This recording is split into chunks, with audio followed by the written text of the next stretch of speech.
আমার নবী পাকের গোলামি যারা করেছে, যুগে যুগে তাদের দাম আল্লাহ পাক এত বাড়িয়েছে, আজও তাদের মর্যাদা পৃথিবীর জমিনে সোনালী অক্ষরে লেখা আছে। হাবশি দেশের একটা কালো যুবক, কি না আপনারা সবাই জানেন, দেখুন শুধু বলেছি হাবশি দেশের কালো যুবক, সবাই বলছে বেলাল। কে কে বলছেন যে জানি একটু হাত তুলে দেখান। দেখেন সবাই কবেকার ঘটনা এটা, প্রায় 1450 বছর। সে কোন দেশের প্রেসিডেন্ট ছিল নাকি, সিএম ডিএম কিছু ছিল নাকি, বিরাট বড় ইন্টারন্যাশনাল খেলোয়াড় ছিল নাকি? কিচ্ছু ছিল না, শুধু মোহাম্মদ রসুলের গোলাম ছিল ব্যাস। 1450 বছর আগে সৌদির বুকে যাও, আজও সৌদি হুকুমতকে আফ্রিকান মানুষদের ঘরে আলাদা মর্যাদা দিতে হয়। কেন? এরা বেলালের উত্তরসূরি, বেলালের বংশের লোক, তাই তাদেরকে আলাদা সম্মান দিতে হয়। জোরে বলুন সুবহানাল্লাহ। ভাবতে পারছেন? শুনছো তো আমার কথা, বুঝছো তো ভাই? তুমি যদি নিজের সম্মান বাড়াতে চাও, মূল্য বাড়াতে চাও, দাম যদি বাড়াতে চাও, একটাই জায়গা রসুলের গোলাম হও। নাই আমার দেশে কত প্রধানমন্ত্রী ছিল, তাদের কোনো দাম নাম গন্ধ চর্চা কিছু আছে? জোরে বলো। অথচ হাবশি দেশের বেলালের চর্চা কোটি কোটি জায়গায় হচ্ছে ডেলি, ঠিক না বেটি? অথচ তিনি কোনো প্রেসিডেন্টও ছিল না, তিনি কোনো বড় খেলোয়াড়ও ছিল না, তিনি কোনো বড় গায়কও ছিল না, তিনি ছিলেন একটাই পরিচয়, গোলাম হয়ে মক্কার বাজারে বিক্রি হয়েছে। আর তার উপরে অনেক জুলুম হচ্ছিল। একদিন সিদ্দিক আকবর খরিদ করে নিয়ে রসুলের দরবারে নিয়ে এলেন, আজাদ করে দিলেন। সে রসুলের কদমে নিজের জীবন কাটালো হুজুরের গোলামিতে। আল্লাহ তার সম্মান এত দিয়েছে, আল্লাহ নবী বলছেন, আমি যখন মেরাজে গিয়েছিলাম বেলালের পায়ের আওয়াজ জান্নাতে শুনেছিলাম। জোরে বলুন সুবহানাল্লাহ। এ বেলাল, আল্লাহু আকবার, এ বেলাল কি করেছো? হুজুর আপনার গোলামি করেছি। আল্লাহ নবী খুশি হয়ে বললেন, বেলাল তোমার জন্য একটা খবর আছে। কি খবর? ভাববেন, যে লোকটা, যে ব্যক্তিটা গরিব হওয়ার দরুন এ বাজারে ও বাজারে সে বাজারে এরম বিক্রি হতো, তখন মানুষ কিনা বেচা হতো, আমার নবী খরিদ করলো। আরে আবু বকরের যা সবটাই রাসূলুল্লাহ, আমরা তো সেই ঈমান রাখতে পারিনি, তিনাদের ছিল। নবীর গোলাম হওয়ার জন্য তার সম্মান কোথায়? এবার শুনুন, অবাক হয়ে যাবে।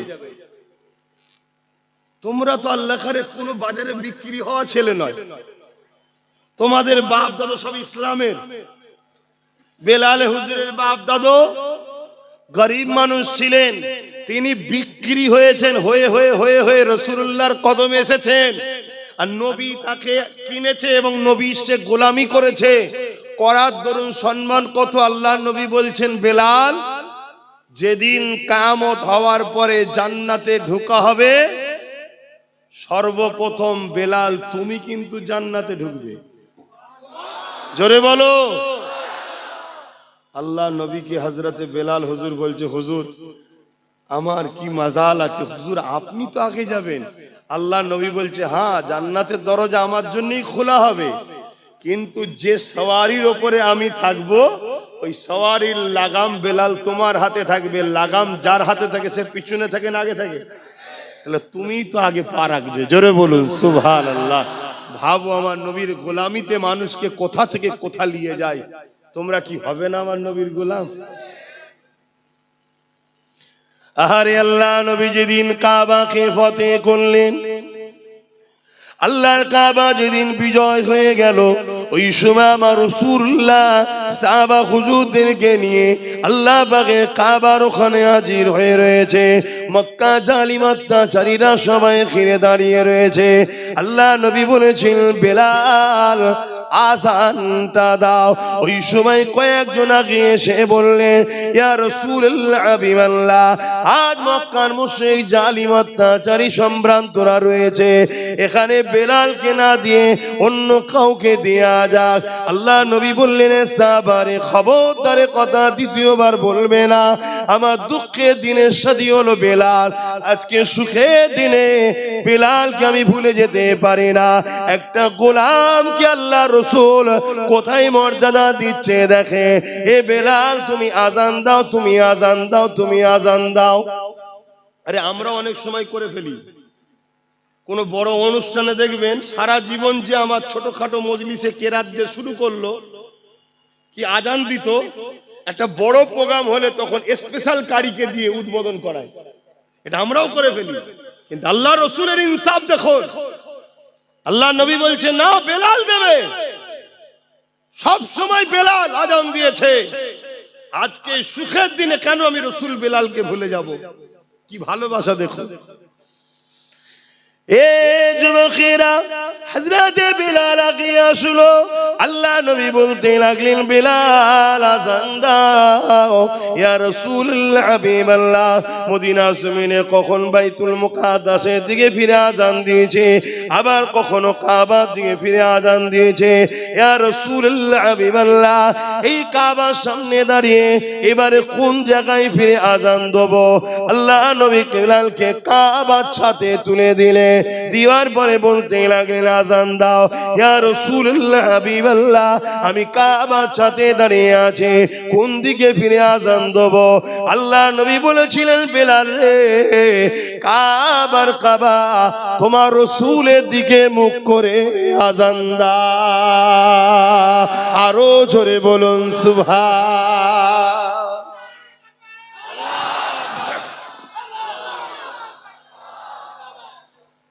হাজার হাজার সব মক্কার ভিআইপিরা দাঁড়িয়ে দাঁড়িয়ে দেখছে, দেখে সব আলোচনা করছে যে মুহাম্মদ সাল্লাল্লাহু আলাইহি ওয়াসাল্লাম দেখ, একটা হাসি দেশের কালো গোলামকে দিয়ে কাবার মাথায় তুলে আযান দিচ্ছে। আল্লাহর ঘরের মাথায় উঠে পড়েছে বেলাল হুজুর।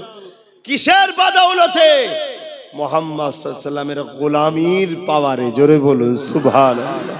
এ যুবক, তোমরা আমার নবীর গোলাম হয়ে যাও। আল্লাহ তোমাকে কোথা থেকে কোথা নিয়ে যাবে তুমি ভাবতে পারবে না।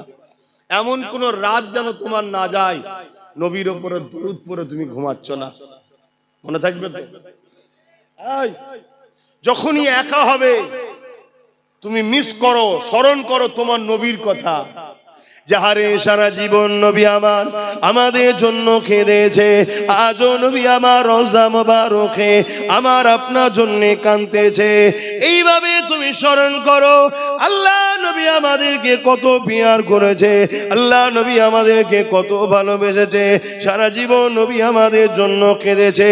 এ যুবকেরা, তরুণেরা, বাপেরা, আজও নবী আমাদের জন্য কাঁদতেছে। আল্লাহ নবী ইনসাফের জন্য কত কষ্ট করেছে, আল্লাহ নবী ইনসানিয়াতের জন্য কত কষ্ট করেছে, আল্লাহ নবী নাইকে প্রতিষ্ঠিত করার জন্য কতটা কষ্ট করেছে। এইগুলোকে তুমি স্মরণ করো।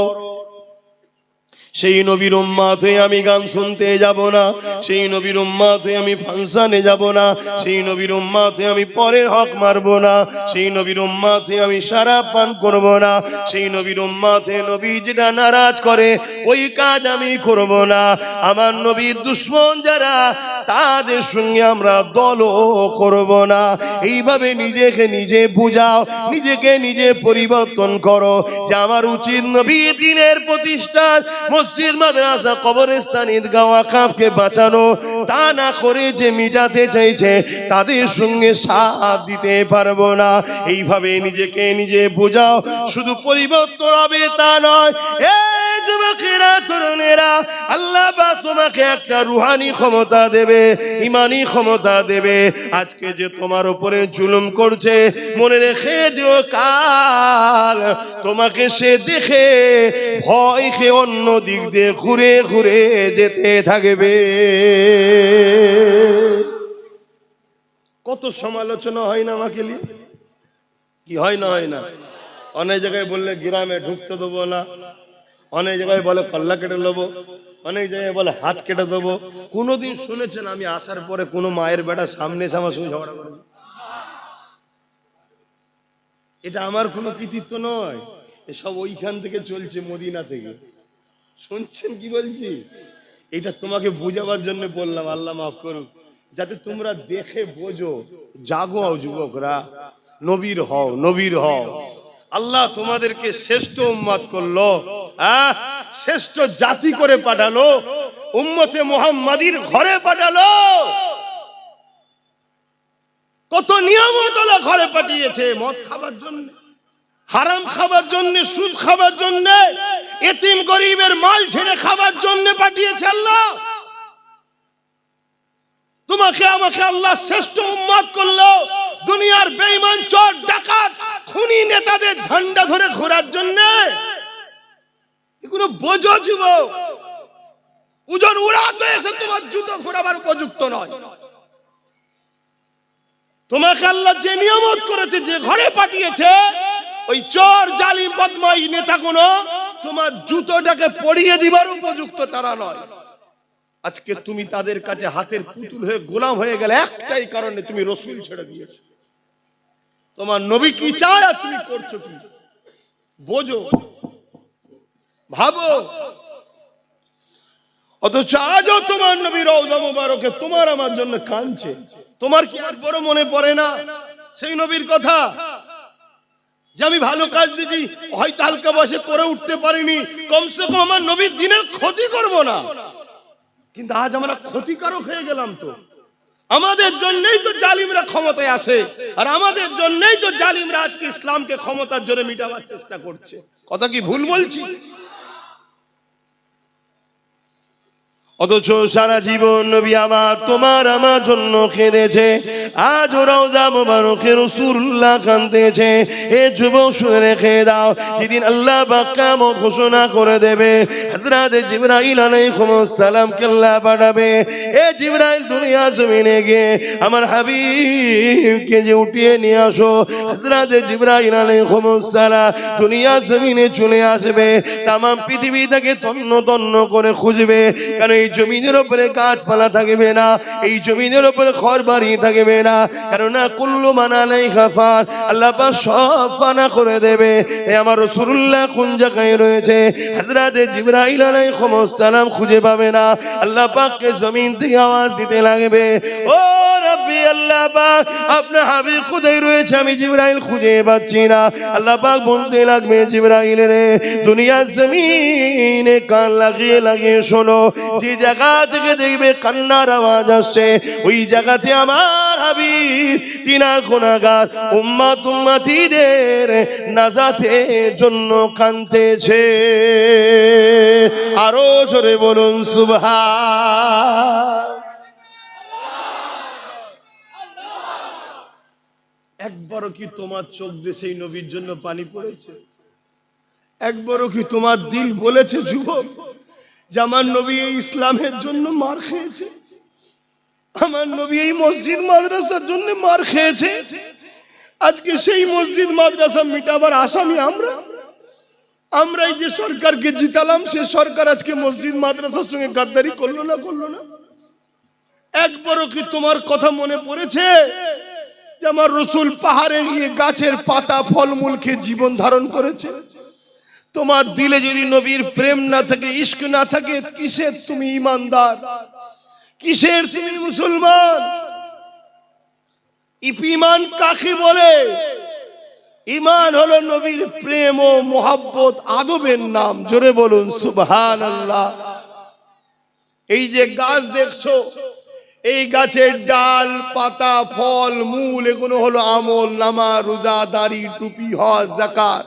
আর এই গাছের মাটির তলায় যেটা আছে মূল, ওটা হলো ঈমান। বুঝাবার জন্য বলছি, যেমন মাটির তলায় আছে, আমাদেরও ভেতরে গোপনে থাকে।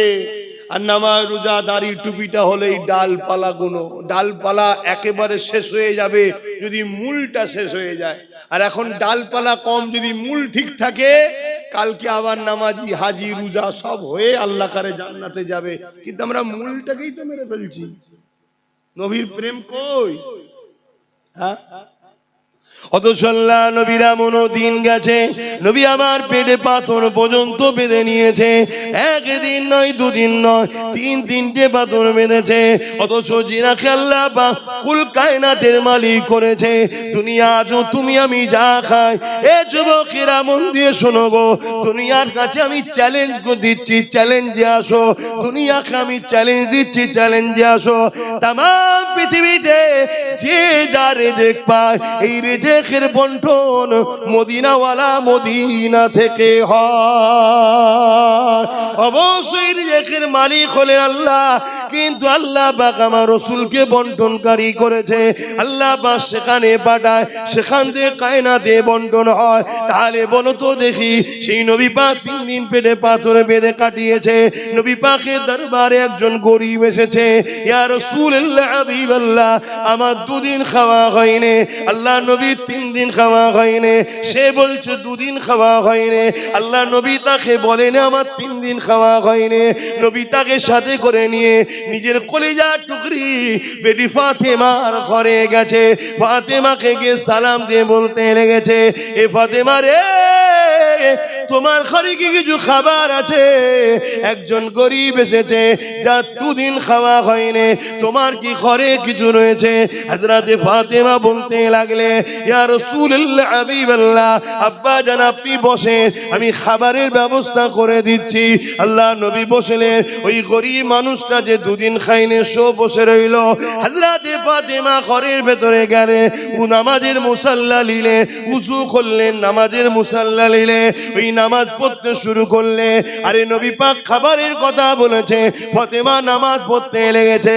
ওই নামাজেতে খাতুনে জান্নাত হাত তুলে বলতে লেগেছে, ও রব্বি আল্লাহ পাক, আমি ফাতেমাকে 3 দিন আপনি খাওয়াননি, আমি ফাতেমাও খুশি নয়, আপনার উপরে রাজি রয়েছি।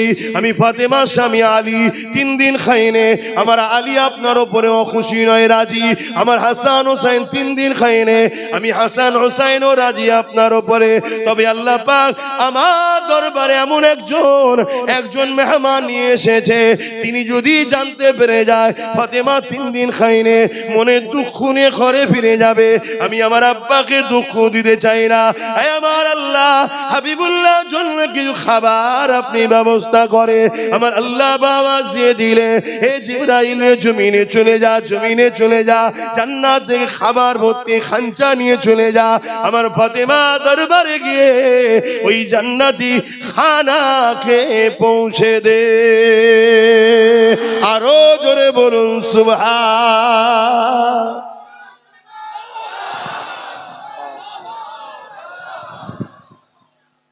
আমাদের কারো বাড়ি আছে যে একদিন খাওয়া হয়নি?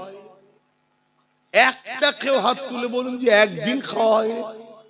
অথচ আমার মা বোনেরা একবারও ভাবলো না যে ইসলাম বিদ্বেষীরা আমাকে 1000 1500 ফ্রিতে ভিক্ষা দিচ্ছে কেন, একবারও ভাবেনি। ভেবেছে কি? আরে ভালো ভালো আলেম সাহেব, মলি সাহেব ঘরে, হাজি সাহেবের ঘরের বইয়েরাও ভাতা লিচ্ছে না লাইনে ভান্ডারের টাকা। একবারও ভাবলো না যে জনগণের টাকা, দেশের টাকায় লক্ষ্মী নাম দেবে কেন? দেশের কোন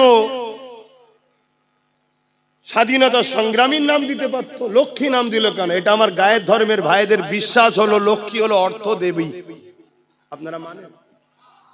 কোথায় আমাদেরকে শেষ করলো? এই যে পয়সাটা খালেন, কোথায় শেষ করলো আমাদেরকে? এবারে বলুন, ওই মায়ের পেটে আল্লাহর ওলি সন্তান হবে? ওই মায়ের পেটে এমন সন্তান হবে যে ইসলামের জন্য লড়াই করবে? ওই মায়ের পেটে তো ওই সন্তানই হবে যে বড় হয়ে ইসলামের দুশমনদেরকে মিটাবার জন্য মুসলমানদের নামে কেস করবে, মুসলমানদের ঘর ভাঙবে, মুসলমানদের উপরে জুলুম করবে। এমন নেতা তৈরি হবে না? হবে না?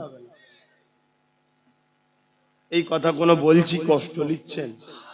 এটা যদি শুনে আমার 10টা মা পরিবর্তন হয়, ওই 10টা মায়ের ঘরে আল্লাহ এমন সন্তান দেবে যে সন্তান তার মায়ের পায়ের তলাতে জান্নাত জেনে তার পায়ে কদমমুশি করবে, তার উপরে ঝগড়া জুলুম করবে না। কথা কিছু বুঝতে পারছেন? আজান হচ্ছে আপনাদের মহল্লায়? আপনাদের মহল্লায় হলে বলবে। শুরু হয়েছে, আর যা জানটা হয়ে যাবে। আপনাদের যদি ধৈর্য থাকে বসুন, আর না এই সুযোগে চলে যান, কারণ অনেকে দেখি আজান দিলেই পালায়।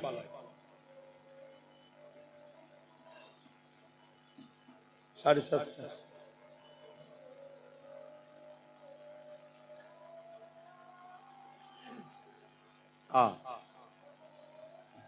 এই আজান আগামী দিন আর শুনতে পাওয়া যাবে কি সন্দেহ আছে? সেই দিন এসে গেছে। কি করলাম আমরা, কি ভুল করলাম?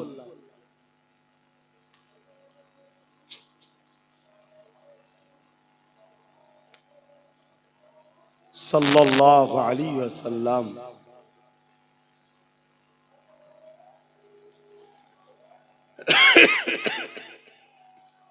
সাল্লাল্লাহু আলাইহি ওয়াসাল্লাম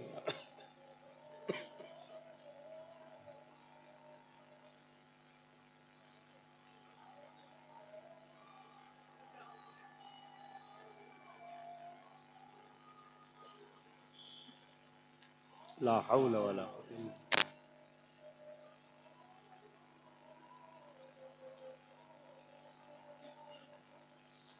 লা হাওলা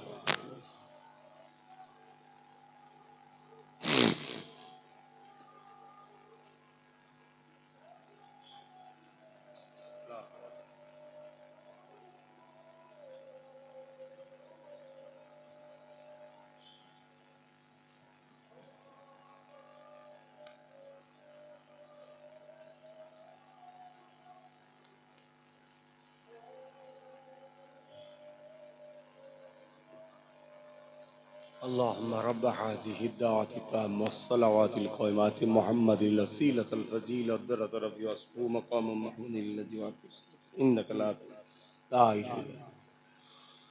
درود الشريف اللهم صل على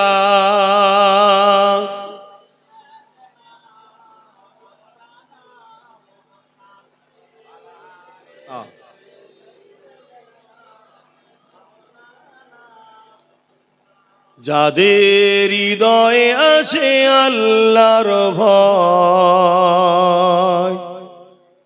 তারা কখনো নবী ভুলে যায় না। আল্লাহর প্রেম ছাড়া এই দুনিয়ায় কারো কাছে কোনো কিছু চাই না। প্রকৃত সাকসেসফুল তো এইটাই, যেন আমার আল্লাহ ও রসুলকে আমরা রাজি করতে পারি। যাদের হৃদয়ে আছে আল্লাহর ভয়, তারা কখনো নবী ভুলে যায় না। আল্লাহর প্রেম ছাড়া এই দুনিয়ায় কারো কাছে কোনো কিছু চাই না। রাতের আধারে যারা সিজদাতে রয়, দু চোখের স্রোতে নদী যেন বয়। কখনো উঠেছো যুবক? রাত্রে ঘুম ভাঙে? রাত্রে ঘুম ভেঙে যায় না? ফাঁকে যেতে হয়, ঘুম ভেঙে যায় তো। কখনো রাত্রে ঘুম ভাঙলে একদিন ট্রাই করে দেখবে, উজু করে আর একা একা আল্লাহকে সেজদায় পড়ে থাকবে, কিছুক্ষণ পড়ে থাকবে, একটা আলাদা মজা পাবে। চোখ দিয়ে অঝরে পানি বেরিয়ে যাবে, তুমি রুখতেই পারবে না, তুমি বুঝতেই পারবে না তোমার হাজারো ব্যথা কোথায় গেল। তোমার রবের সেজদায় চোখের পানি ফেলা, কিয়ামতের দিন জাহান্নামের আযাব থেকে বাঁচার ওই যে জাহান্নাম তেড়ে তেড়ে যে আসবে। গতকাল কি তো ওয়াজ করেছিলাম, শুনেছেন তো? অনেকে লাইভও শুনেছে। ওই জাহান্নামকে সরাবার একটাই উপায়, আমাদের চোখের পানি আল্লাহ নবীকে দেবে, নবী সেটা নিক্ষেপ করবে, জাহান্নাম হাজার হাজার মাইল দূরে সরে যাবে। জোরে বলুন সুবহানাল্লাহ। আসো আমার ভাইরা, ফিরে আসো, এখনো সময় আছে, এখনো সময় আছে, কিন্তু তোমাকে পরিবর্তন হতে হবে। রাতের আধারে যারা সিজদাতে রয়, দু চোখের রসতে নদী যেন বয়। রাতের আধারে যারা সিজদাতে রয়, দু চোখের রসতে নদী যেন বয়। ছলনার খাঁচানি যত আসো, ছলনার খাঁচানি যত আসো, পিছনে ফিরো তাকায় না। যাদের হৃদয়ে আছে আল্লাহর ভয়, তারা কখনো ভুলে যায় না।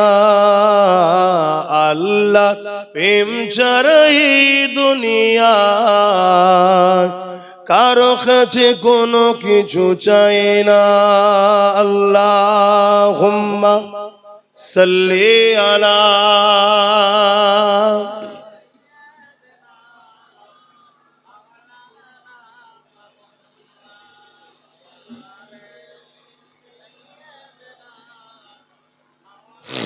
এই ভাই, তুমি ওখানে কি করছো? কিছুদিন আগে দেখলে তো এক প্যাটিসালাকে মেরেছে। আমরা মারার ধর্মের লোক নয়, মারতে বলবো না। জানি তুমি গরিব মানুষ, কাজ নেই, খেটে খাচ্ছ, কিন্তু আমার মাইন্ডটা তোমার দিকে চলে যাচ্ছে। তুমি পিছন দিকে যাও ভাই, পেটের জ্বালায় এসেছো জানি, কিন্তু পিছনে কারবার করো। শুনছেন তো? হ্যাঁ, কেন আমার মাইন্ডটা ওই দিকে চলে যাচ্ছে। আর এটাও একটা আদবের খেলাফ হবে। আমি কিছু কথা বলবো, কেউ ওর দিকে ব্যস্ত থাকবে, কথাটা না শুনে ইসলামের গুনাহগার হবে। কিন্তু গরিব মানুষ আমার, ওর পেটের তো লাথি মারলে হবে না, কোথা পাবে? তবুও তো চুরি না করে, নেতাদের মতো চোর না হয়ে ও কমসম বাদাম বিক্রি করে খাচ্ছে। এই জায়গায় যাক ভালো, সে যেই হোক, যে ধর্মের হোক, আমার দেখার দরকার নেই। কমসম নেতাদের মতো চোর তো নয়। এতিম, গরিব, বিধবা, অসহায়, দেশের মাল হারামখোরগুলো যেভাবে খাচ্ছে, সে কাজ তো করেনি। কিন্তু আমি অনুরোধ করব ভাই, আপনি একটু সাইডে সাইডে করেন, তাহলে আমার মাইন্ডটাও ঠিক থাকবে। তো যাই হোক ভাইয়েরা আমার, কি কথা বলছিলাম বলবেন তো? হ্যাঁ, আমাদের অনেকবার অনেক জায়গায় আমাদের ছেলেদের ব্যবসা করতে যাওয়ার জন্য মেরে দিয়েছে। তোমাদের এই দত্তপুকুরে মনে আছে, কোন এক মেলাতে ক্লাবের মধ্যে ঢুকে গলায় দড়ি দিয়ে মেরে দিয়েছে। তোমরা হয়তো অনেকে ভুলে গেছিলে, আজকে বললাম বলে মনে পড়লো। ঠিক করে বলো, স্মরণ ছিল কি? কিন্তু আমি ভুলিনি, আমি ভুলিনি। আর এই সব কিছুর জন্য দোষী আমার কম, অন্য কাউকে আমি দোষ দেবো না, অন্য কাউকে দোষ দেবো না। চোরের কাজ চুরি করবে, ডাকাতের কাজ ডাকাতি করবে, বাড়িওয়ালা যদি দোষ না করে, চোর ডাকাত চুরি করতে পারে না। আমরা দোষ করেছি, ঘরের দরজা খুলে শুয়েছি, আর ঘরে মাল আছে, কানে কানে সবাইকে শুনিয়েছি। ওই পুকুরে যে বলেছে, বুবু জানিস তোর ভাবি, তোর দাদা আজকে আমাকে 5 ভরির একটা হাড় দিয়েছে, ওইটা চলে গেল একদম পুরো দ্রুত খবর। তাহলে চোর তো আসবেই। কি তাহলে দোষ আমরা করছি? ঠিক তেমনই রাজনীতির ক্ষেত্রেও দোষ আমরা করেছি, তাই আজকে আমরা চারিদিকে খুন হচ্ছি, মার খাচ্ছি। আমি ছোট্ট একটা কথা বলে আবার ওইদিকে চলে যাচ্ছি। এমন একটা প্ল্যান তৈরি করা হচ্ছে, সাপ দেখলে আমরা কি করি? জোরে বলো, কেন মারে? কেন মারে? আমরা তো হাঁস মুরগি দেখলে তো মারি না, সাপ দেখলেই মারি কেন? তাহলে ছোটবেলা থেকে আমাদের মেন্টালিটিতে ছোটবেলা থেকে ট্রেনিং দেওয়া হচ্ছে, বাপ মা প্রতিবেশী সবাই, কি সাপ বিষাক্ত জিনিস, ক্ষতিকারক জিনিস, মেরে ফেলতে হয়। আর মুরগি হাঁস মারার জিনিস নয়, ছোটবেলাতে ট্রেনিং। তোমরা জানো কি জানো না, তোমাদের পিছনে হাজারো স্কুলে, হাজারো জায়গায় একটা সমাজ ট্রেনিং দিচ্ছে, মুসলমান হলো সাপের থেকেও বিষাক্ত। যেমন সাপ দেখলে মেরে ফেলতে হয়, ছোট্ট ছোট্ট বাচ্চাদেরকে এখন থেকে ট্রেনিং দেওয়া হয়েছে। তারা আজকে অনেক বড় হয়ে গেছে, এখনো ট্রেনিং চলছে। মুসলমান দেখলে মেরে দাও, তোমাদের তো হুঁশ নাই ভাই, তোমাদের তো খেয়ালই নাই। সমাজে ট্রেনিং দেওয়া হচ্ছে মুসলিম মেয়েদেরকে রেপ করলে পাপ হয় না, পুণ্য হয়। মুসলিম মেয়েদেরকে তুলে নিয়ে আসো, চাকরি দেওয়া হবে। গল্প বলছি না, আমাকে সব ভিডিও আছে। কিন্তু তোমাদের তো হুঁশ নাই, তোমাদের একটাই খেয়াল, আমার চোর নেতা আর 5 বছর কি করে থাকবে, এর জন্য নিজের কওমকে খুন করতে হয় কর, ঘর ভাঙতে হয় ভাঙ, যা করতে হয় কর, তাতে আমি জাহান্নামে যাই তাও ভালো, আমার নেতা যেন 5 বছর বেঁচে থাকে। এই করে 79 বছর আমার কওম করছে না, করে না বল? 79 বছর ধরে এই কাজই লেগে আছে আমার কওম, কখনো একে কখনো ওকে কখনো একে, এই করে বেড়াচ্ছে। একবারও ভাবলো না কমসে কম আমার বাচ্চার কি হবে, আমার নতুন প্রজন্মের কি হবে। আরে আমি ইসলামের যদি উপকার করতে নাও পারি, আমার ইসলামের ক্ষতি যেন না হয়ে যায়, এটাও তো ভাবা দায়িত্ব আছে না? কিন্তু আজ একটু হলেও যুবকরা জাগেছে, তাই তো নাকি? কিন্তু আমার তো ভয় হচ্ছে তোমাদেরকে আবার নতুন করে বিভিন্ন প্ল্যানে কিনে লিয়া হবে না তো, আবার তোমাদের মাইন্ডকে ডাইভার্ট করে দেওয়া হবে না তো? কেন এখন এআই এর সময়, ভিডিও এডিট করার সময়, গলার ভয়েস চেঞ্জ করার সময় আব্বাস সিদ্দিকীকে নিয়ে নানা রকম চক্রান্ত করা চলছে না, চলে না? তারপরে আবার এমনও হতে পারে কালকে, শুনছেন, কালকে আমার থেকে তোমাকে সরাবে বলে আবার নতুন কোন মুসলমানদের মাসিয়াকে দিয়ে দল খুলিয়ে দিতে পারে, যে 10 জন আছে 5 জন 5 জন করে দে, সেও মরবে আমিও মরবো, 10 জন এক জায়গায় হলে বেঁচে যেতাম। এর মতো প্ল্যান পরিকল্পনা হতে পারে না, পারে না? এই সব কিছু চিন্তা করে আমি ঘুরে বেড়াই, এই সব চিন্তা করি ঘর দিন রাত ধরে। আমি একটা বাহ্যিক দেখছেন সুস্থ, কিন্তু মেন্টালি খুব চাপে আছি, শুধু তোমাদের চেষ্টা, বাঁচাবার চেষ্টায়। কখনো কখনো ভাবি আমার মতো পাগল কে আছে, নিজের বাচ্চা নিজের পরিবারের কথা ভাবি না, নিজের বাচ্চার সঙ্গে পরিবারের সঙ্গে সময় দেওয়ার সময় পাই না, এদেরকে বাঁচাবার জন্য ভাবি। আর যখন হজ করি এদের মধ্যে থেকে অনেকে বসে বসে হাসে, মজা লাগে, কি করে না করে ভাবি। এরপরও মনে হয় যে কমসে কম এরা যদি নাও ভাবে, চেষ্টা করি। ওই যে বসে আছে, ওই যে তোর ছেলে, তাই তো, ওইগুলোর জন্য যদি কিছু করে যেতে পারি, এখন থেকে চেষ্টা করছি। দেখো দেখো ফাইসাল্লাহ আল্লাহর হাতে, আমার তো কাজ চেষ্টা করা, তুমিও চেষ্টা করো। আসেন যে আলোচনা করছিলাম, কি আলোচনা করতে গিয়ে আজান হয়ে গেল জানো?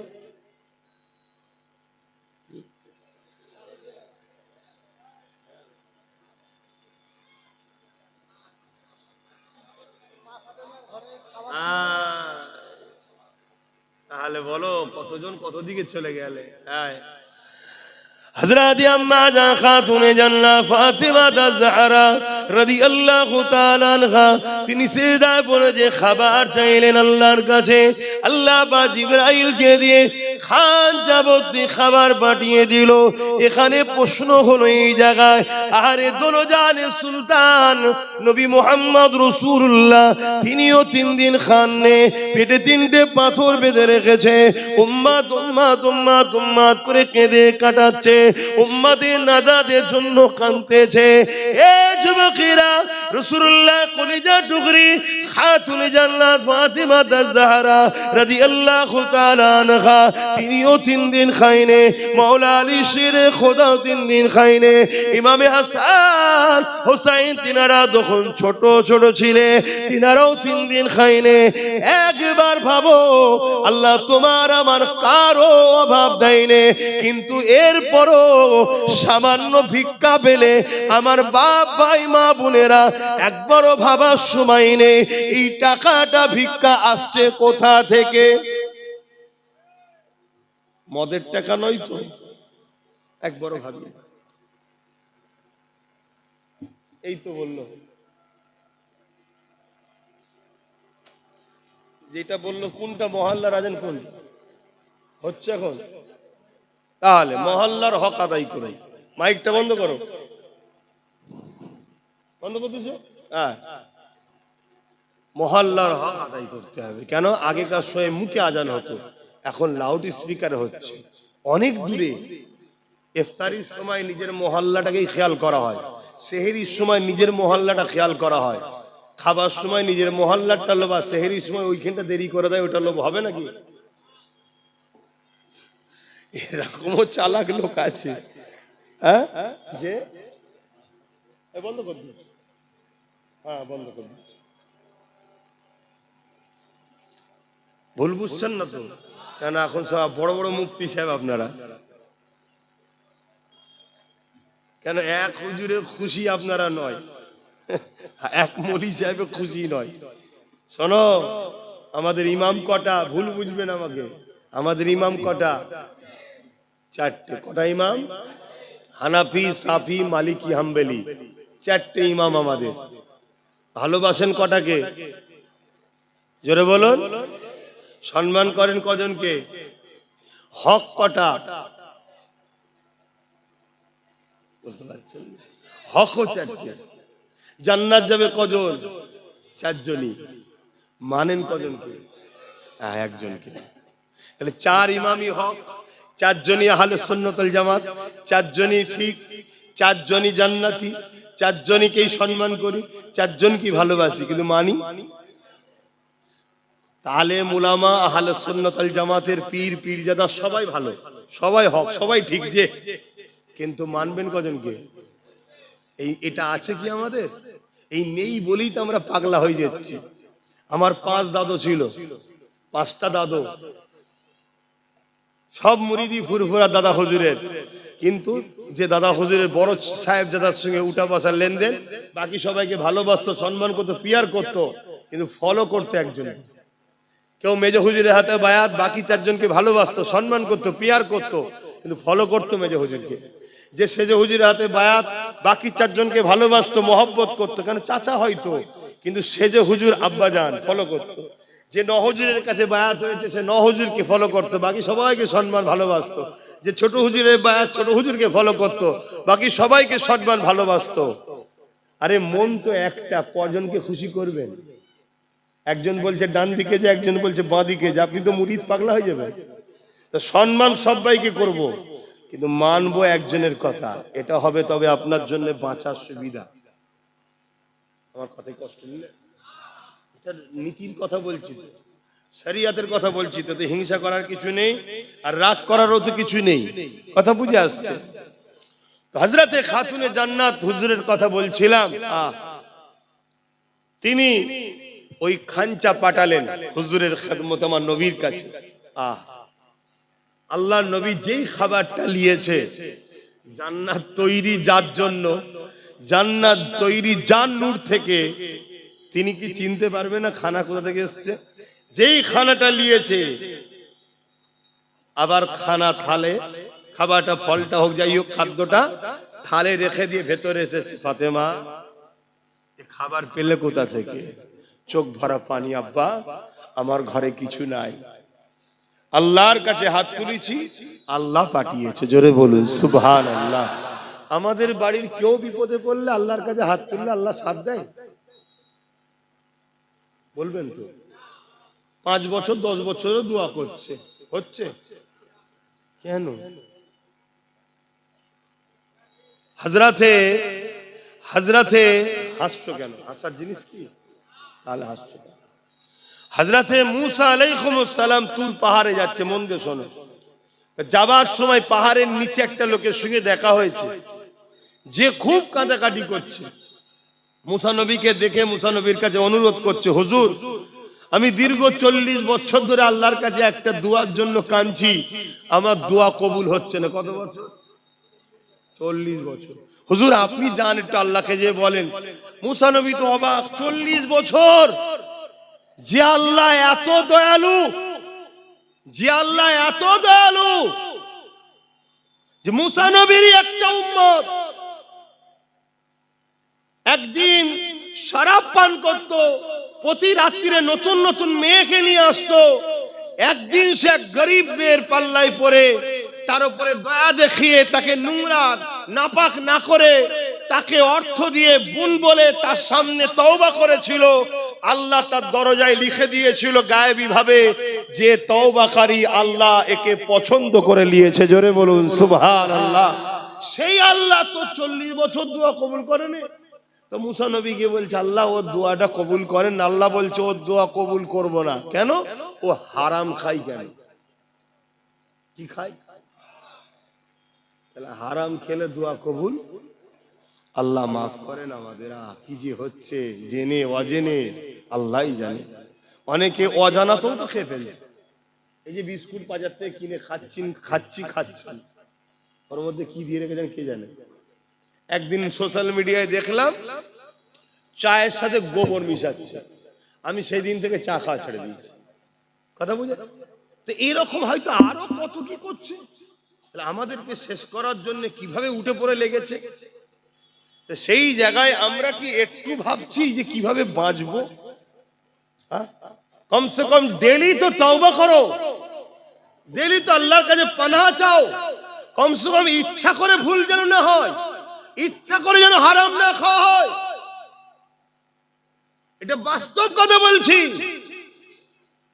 অনেক সময় অনেক পার্টির পক্ষ থেকে পিকনিক দেওয়া হয়, ফ্রিতে খাওয়ানো হচ্ছে। খোঁজ নিয়ে দেখেছো কিসের পয়সা? জবাই করে না, ঝটকা দিয়া না, কাটা খোঁজ রেখেছো?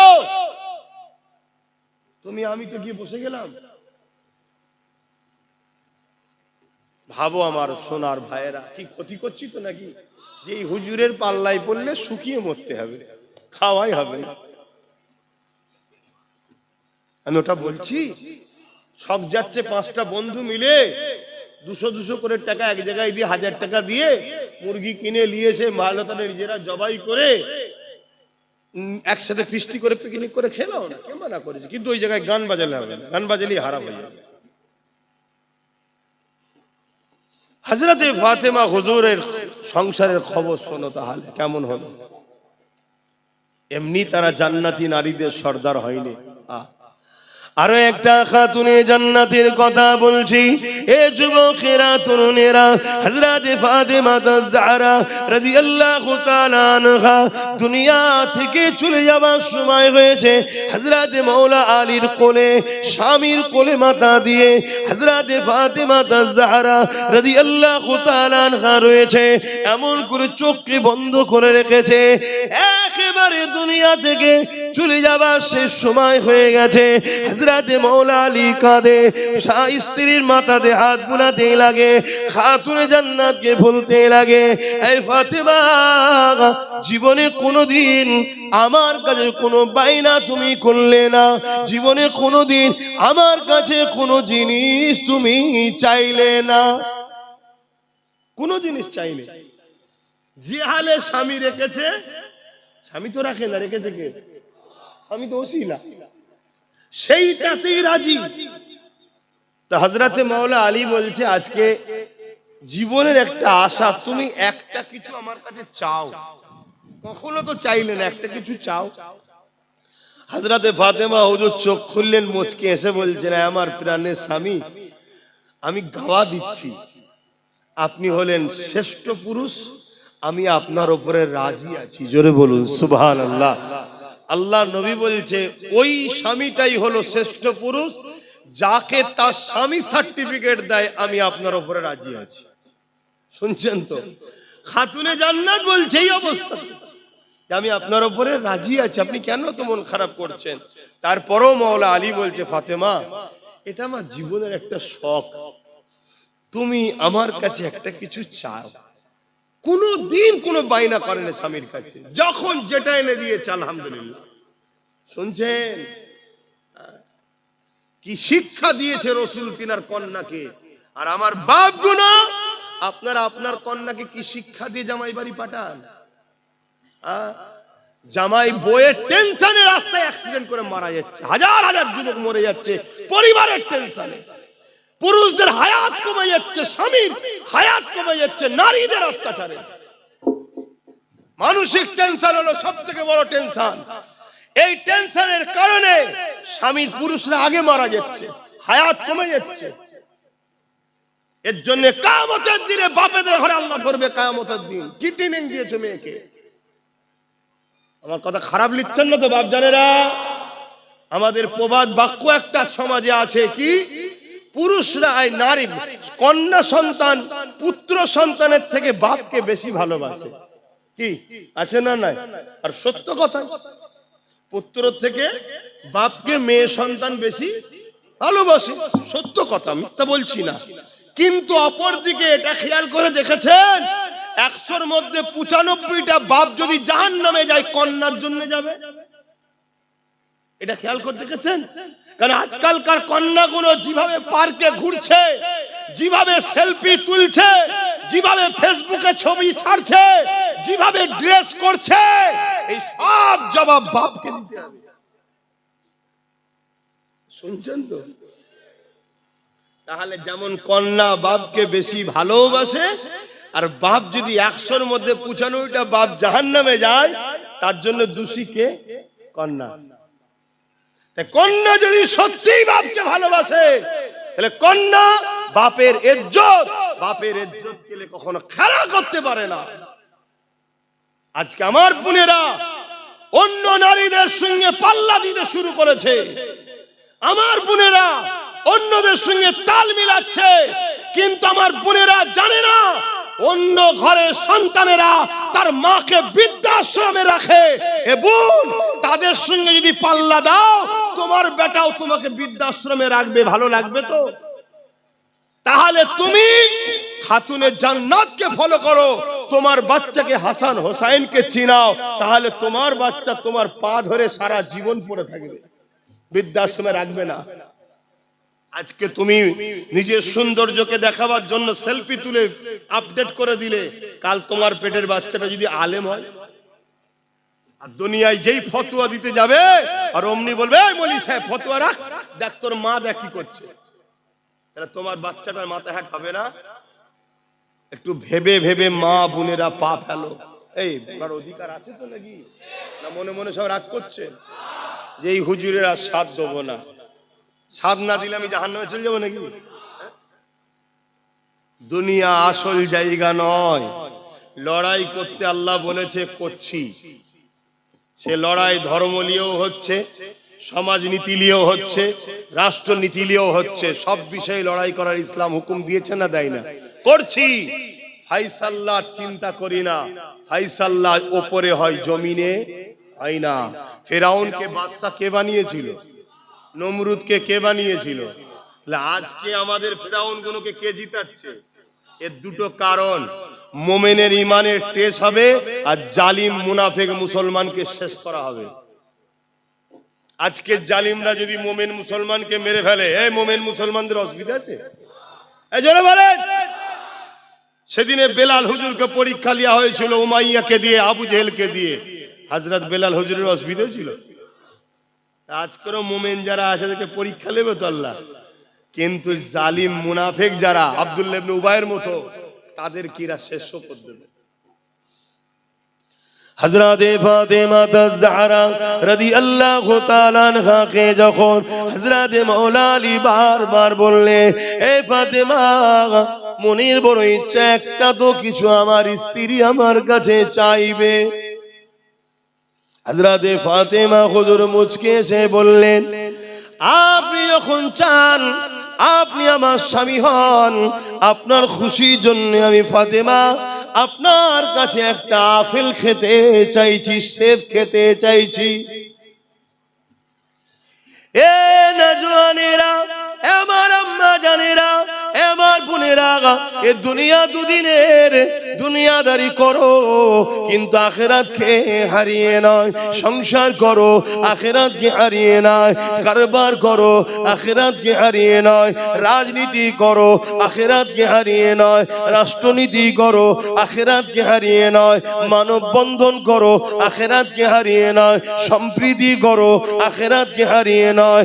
আজ কিছু মুসলমান আছে আছে সম্প্রীতির নামে গায়রুল্লাহর কাছে গিয়ে মাথা নত করছে। আজ কিছু মুসলমান আছে সম্প্রীতির নামে গায়রুল্লাহর উৎসবে চলে যাচ্ছে। এ যুবকেরা গায়রুল্লাহ তাবেদারি করতে লেগেছে। এটাকে সম্প্রীতি বলে রে, এটাকে ভণ্ডমি বলে। যে ভণ্ডমির জন্য মুসলমান তুমি মুশরিক হয়ে যাচ্ছ।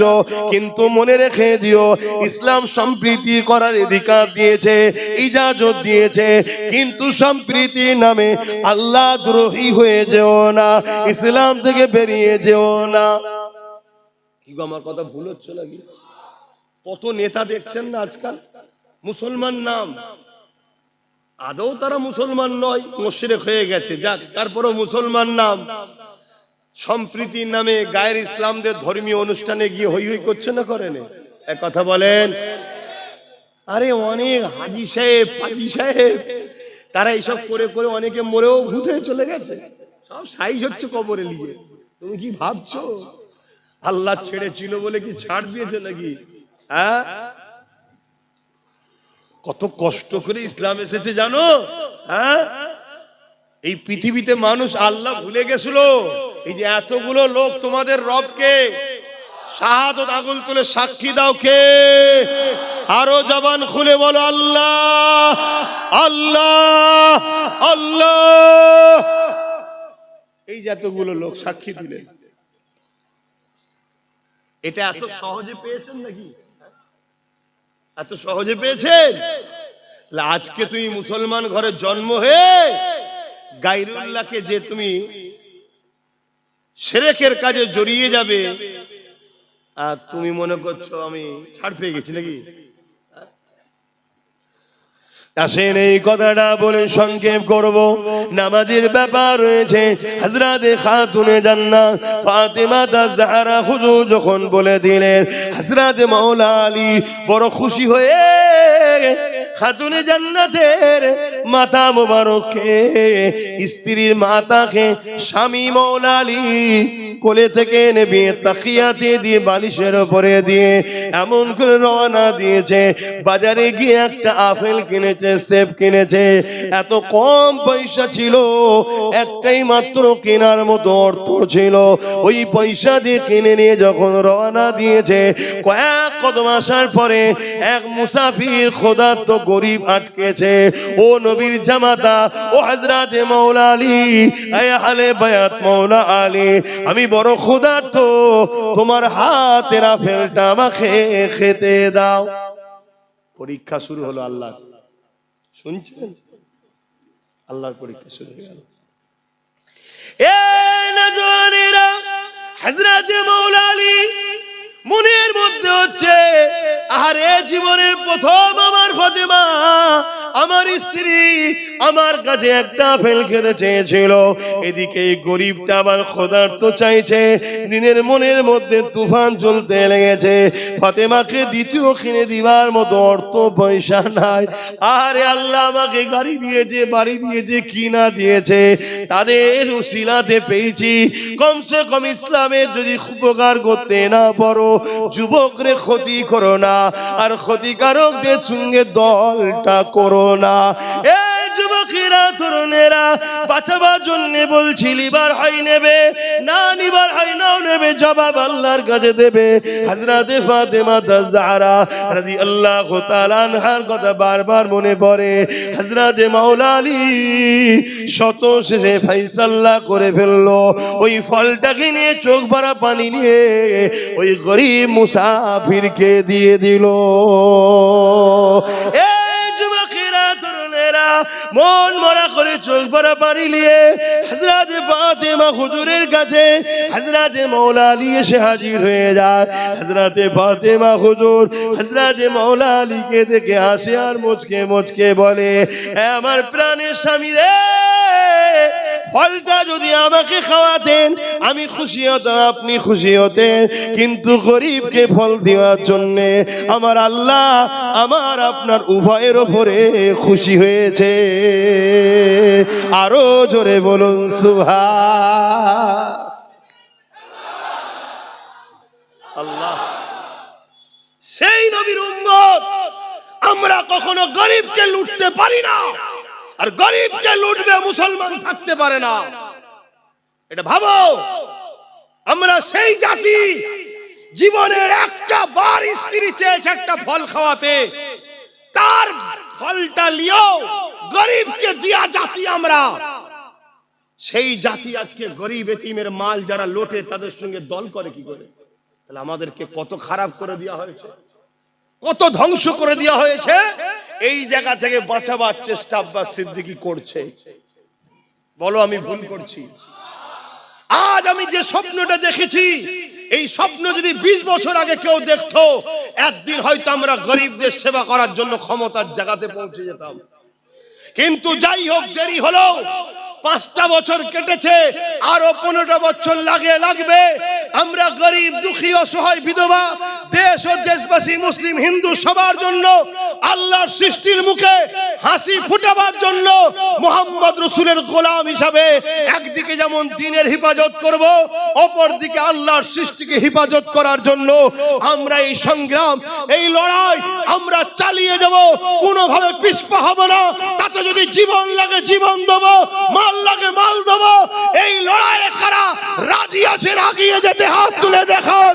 নারে তাকবীর, নারে তাকবীর, লব্বাইক ইয়া রাসূলুল্লাহ, লব্বাইক ইয়া হাবিবাল্লাহ, নারে তাকবীর। পিছপা হয়ে যাবেন না। বাধা হাজারো আসবে, হাজারো পরীক্ষা হবে। আমার ইমাম হোসেন পাক, আমাদের ইমাম তো নাকি, আমাদের ইমাম হোসেন পাক অনেক অফার পেয়েছিল, অনেক লোভ লালসার দিক দিয়ে তাকে দেখানো হয়েছিল, অনেক অফার দেওয়া হয়েছিল, অনেক কিছু বলা হয়েছিল। তিনি জান দিয়াকে পছন্দ করেছে, জালিমের সঙ্গে হাত মিলানোকে পছন্দ করেনি। এই গতকালকেও বলেছি, আজও বলছি, অন্যায় দেখলে হাত দিয়ে রুখার নাম ইসলাম। হাত যদি রুখতে না পারো, মুখ দিয়ে প্রতিবাদ করো অন্যায়ের বিরুদ্ধে, এর নাম ঈমান। আর যদি প্রতিবাদ করতে না পারো, অন্তর থেকে ঘৃণা করে দূরে সরে যাও। তা না করে অন্যায়কে কেউ যদি ভোট দেয় শক্তিশালী করার জন্য, তার মধ্যে ঈমান থাকতে। যে মুসলমানগুলো আজও মসজিদ মাদ্রাসার দুশ্মন, মুদি ও দিদির সাথে এখনো রয়েছে, আল্লাহ এদেরকে হিদায়াত করুক। বলুন আমিন। আরো জোরে বলুন আমিন। যদি হিদায়াত কপালে না থাকে, সাবধান, সতর্ক হও। এরা মুনাফিক, বেঈমান, এদের সঙ্গে সম্পর্ক রাখা চলবে না। কেন? কোনদিন মুসলমানের খুন, মুসলমানের বেটা, ইসলামের দুশ্মন, মসজিদ মাদ্রাসা কোরআনের দুশ্মনদের সঙ্গে সহযোগিতা করে তাদেরকে শক্তিশালী করতে পারে না। দুনিয়াদারি, রুজি রুটি, চাকরি বাকরি ছিল আলাদা বিষয়, এখন লড়াই আরো ভিন্ন বিষয়। একদিকে যেমন গরিবের হক, রুজি রুটি, চাকরি বাকরির হক, অপর দিকে এখন আমার ধর্মের দুশ্মনীরা হয়েছে। ঠিক না বেঠিক? আর একটা কথা বলে যায়, মিশকাত শরীফের হাদিস, আল্লাহ নবী বলছেন, কেউ জালিম জানার পরেও তাওহীদকে শক্তিশালী করে, তার সহযোগিতা করে, সে ইসলাম থেকে বেরিয়ে যায়, সে মুসলমান, ইসলামে থাকে না। তাই কেন্দ্র সরকার জালিম, এটা আপনারা মানেন হ্যাঁ কি না? হাত তুলে সাক্ষী দেবেন, মানেন হ্যাঁ কি না? হাত নামান। রাজ্য সরকারকে আপনারা জালিম মানেন হ্যাঁ কি না?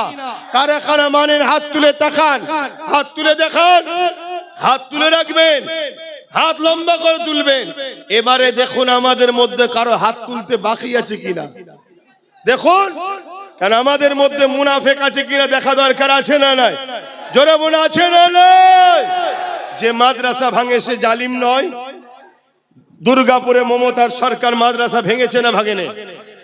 যে বলে কোরআন শেষ হয়ে যাবে, উন্নয়ন শেষ হবে না, সে জালিম নয়? মমতা বলেছে না বলেনি? যে আমাদেরকে প্রসাদ খাইয়ে কাফের বানাতে চায় রেশনের মাধ্যম দিয়ে, সে জালিম না জালিম নয়? এরপরও একে জালিম মানতে অস্বীকার যদি করে, সে মুসলমান থাকবে মনে হয়? অতএব রাসূল বললেন, জালিমকে যে সাথ দেয়, অর্থাৎ একে যদি ভোট কেউ দেয়, সে ইসলাম থেকে বেরিয়ে যাবে। রাসূলুল্লাহর হাদিস, মিশকাত শরীফের হাদিস। এটা জাতিকে জানানো দরকার আছে না নাই? তাই প্রত্যেকটা জায়গায় জলসার শেষে একটু বলে দিই, অসুবিধা হচ্ছে? এখন অনেকের মনে হতে পারে, হুজুর জলসাই বলেন কেন, অন্য জায়গায় বলতে পারেন, কেন বলবো না? মসজিদের ভেতরে যদি দুনিয়ার নেতাদের ক্যাডার ঢুকে যেতে পারে ইমাম সেজে, তাহলে আজকে আমি কেন বলতে পারবো না জলসাতে? এখন তো ইমামদের মধ্যে সব ইমাম রাসূলুল্লাহ নয়, সব ইমাম আল্লাহ নয়। অনেক ইমাম আছে এই জালিম শাসকদের দালাল, আছে না নাই? অনেক আছে দালাল। আমি সবাইকে বলছি না, যারা আল্লাহ ও রসুলের পক্ষে, ওই ইমামের সম্মান ওই গ্রামের মানুষের মধ্যে সব থেকে শ্রেষ্ঠ, কেন সে আল্লাহ ও রসুলের পক্ষে আল্লাহর ঘরের খাদেম। সে জোরে বলুন সুবহানাল্লাহ। কথা বুঝছেন না, বোঝেন না? হ্যাঁ, কেউ মাইনে লিওয়ার জন্য খারাপ হয় না, কারণ মাইনে কেউ কারো বাপের টাকা দেয় না, আমাদেরই ওয়াকাফের টাকা দেয়। অতএব মাইনে লি বলে তোর বাপের চামচাগিরি করবে এমন তো নয়, কেন তুই তোর বাপের টাকা তো আমায় দিস না, আমার বাপের টাকা আমায় দিস, ঠিক না বে ঠিক? কিন্তু আমরা তোকে সাপোর্ট করে এমন জায়গায় বসিয়েছি, তুই আর তোর পরিবার মিলে হাজার লক্ষ কোটি টাকা চুরি করে মালিক হয়ে গেছিস।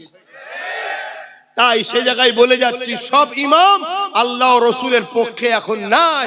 অনেক মসজিদের মধ্যে ইমাম যখন পার্টির ক্যাডার ঢুকে গেছে, নবিয়ানা মেম্বারে দাঁড়িয়ে ওই পার্টির বিরুদ্ধে আল্লাহ নবীর গোলামদের বলা দরকার আছে না নাই? তাই বলি, বাকি অনেকে বলবে কি বলবে না সেটা তাদের ব্যাপার।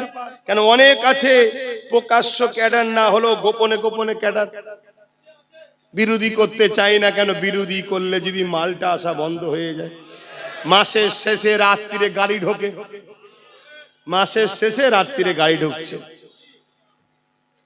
বস্তা করে চলে, জুতোর বাক্স করে চলে কি অনেকে। হ্যাঁ ঠিক আছে, এখানে নয় ওই জায়গায় একটা ফ্ল্যাট আমার অমুকের নামে করে দাও, এরমও থাকতে পারে। আমিনাল লালের কাছে বিক্রি হয়েছি, আমিনাল লালের জন্য লড়বো। আজ থেকে লড়ছি না আমি ওই চুচুড়ার মসজিদ তালা মেরে চলে, জানেন তো? হ্যাঁ, সেই তালা খোলার সময় লড়াই করে তালা খুলেছি, জানেন তো নাকি?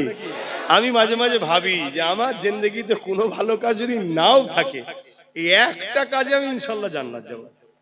আর ওই দিন যতগুলো আমার সাথে ছিল ইনশাল্লাহ, আমাদের সবার অবদান নাকি, একার দ্বারা তো কোনো জিনিস বিজয় হয় নাকি, সবার অবদানই খুলেছি আমরা ইনশাল্লাহ। তারাও জিন্দেগিতে কোনো ভালো কাজ করেছে কি জানি না, তবে একটা ভালো কাজ, আল্লাহর ঘরে তালা খুলে নামাজের আওয়াজ করিয়েছি, বলুন সুবহানাল্লাহ। তো যাই হোক, আর কথা বলছি না, এখন নামাজ পড়তে হবে। একটু সালাম দেবো, কেউ কষ্ট পান না তো? সালাম দেবো ইয়া নবী।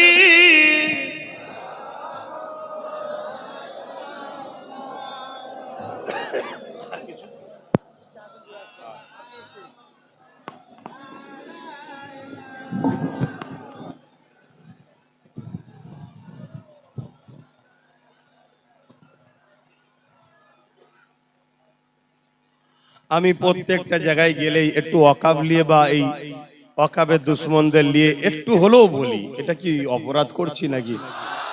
আমার তো মনে হয় জুম্মার দিন থেকে শুরু করে প্রতিটা জায়গায় সবার একটু একটু করে হলেও বলা দরকার। কেন বাবরিকে ভুলে গেছিলাম বলেই কিন্তু ভাঙার সাহস পেয়েছিল। আজকে ওয়াকাবকে যদি আমরা আন্দোলন করা ভুলে যাই, প্রচার ভুলে যাই, একদিন কিন্তু এটাকে শেষ করে দেবে। যতদিন আমাদের মধ্যে চর্চা থাকবে, আইন হয়ে গেলেও তাদের কিন্তু মিটাবার সাহস, আর যেদিন চর্চা বন্ধ হয়ে যাবে, ভুলে যাবে, সেদিনই কিন্তু সাহসটা নেবে। কথা বুঝে আসছে? তাই আমি চেষ্টা করি, শুধু আমি নয় আরো অনেকেই দেখেছি করে, তবে সবাই করা দরকার। তবেই তো বুঝে যাবে কে ওয়াকাফের পক্ষে, কে আল্লাহ ও রসুলের পক্ষে, আর কে জালিম ইসলাম বিদ্বেষীদের পক্ষে, এটা বুঝে যাবে, ঠিক তো নাকি? অনেক মোল্লা মৌলী সাহেব বেরিয়েছিল, বাপ রে বাপ, সব বড় বড় সংগঠন, এখন সব কোথায়? তারা উমরাই গেছে, হ্যাঁ কোথায়? মুনাফিক চেনো, যদি না চেনো আগামী দিন এদেরকেই বাজারে নামানো হবে, এরাই তোমাদের কাছে আসবে, ইস্যুটা নেবে কিন্তু ধর্মেরই, নিয়ে এমন ভাবে তোমাকে ঘোরাবে, ঘুরিয়ে নিয়ে গিয়ে সেই বাঘের কোলে নিয়ে ফেলবে। সেটা কথা বলেছি, শুনেছ হয়তো অনেকে। সিংহ বনের পশু, রাজা বুড়ো হয়ে গেছে, বনের পশু রাজা বুড়ো হয়ে গেছে, এখানে বুড়ো বুড়ি দুজনই হয়ে গেছে। কথা বুঝছেন তো নাকি? তাই ও তো স্বীকার করতে পারছে না। আর তা কি করবে? শিয়ালকে বলেছে তুই দেখ, শিয়ালের বড় বুদ্ধি, পণ্ডিত শিয়াল পণ্ডিত, বুদ্ধি করে গেছে হরিণের কাছে গেছে। হরিণ বলছে না ভাই, আমি যা আছি খেটে খুটে খাই, এই ঠিক আছে, আমার রাজা হবার দরকার নেই। ময়ূরের কাছে গেছে, ময়ূরও বলছে ভাই আমি যে হালে আছি খুব ভালো আছি। ঘোড়ার কাছে গেছে, ঘোড়াও বলছে ভাই আমি খুব ভালো আছি, আমার রাজা হবার দরকার নেই। শত শেষে গাধাকে দেখতে পেয়েছে। গাধাকে বলছে আরে গাধা, তোমাকে তো খুব হ্যান্ডসাম লাগছে দেখতে। ও পাম খেয়ে গেছে। কথা বুঝে আসছে? পাম খেয়ে যাওয়ার পরেই বলছে তোমার জন্য একটা খুশির খবর আছে। কি খবর? রাজা মশাইয়ের তো বয়স হয়ে গেছে সিংহর, তা উনি তো রিটায়ারমেন্ট হবে, আপনাকে রাজা করা হবে জঙ্গলের।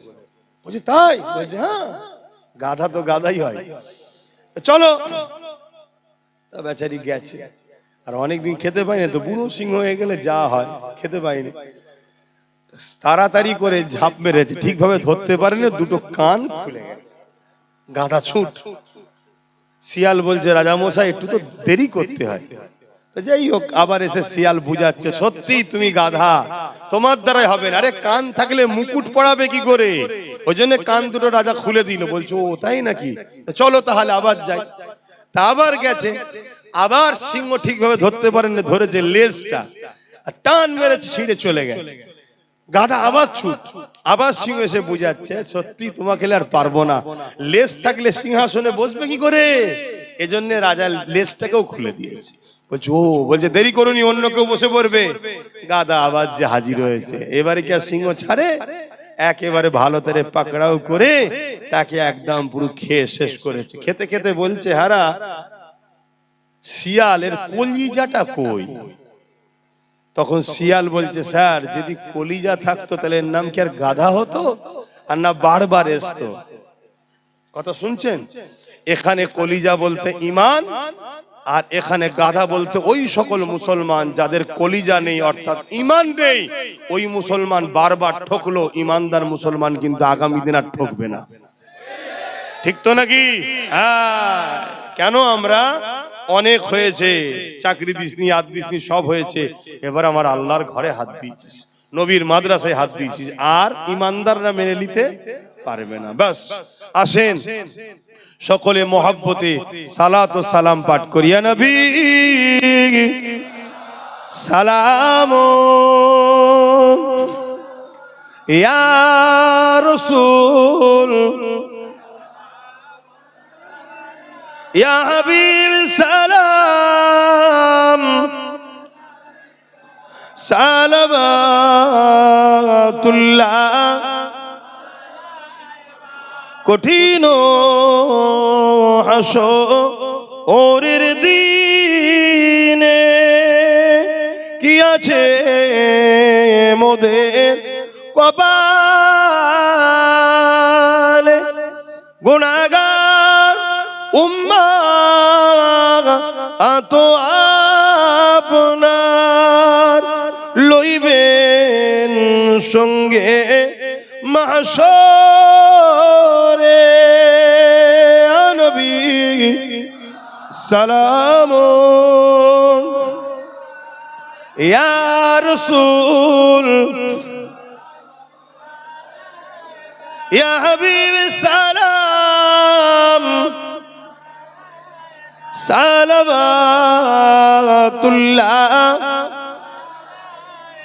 পড়িল আল্লাহ আরো বাণী,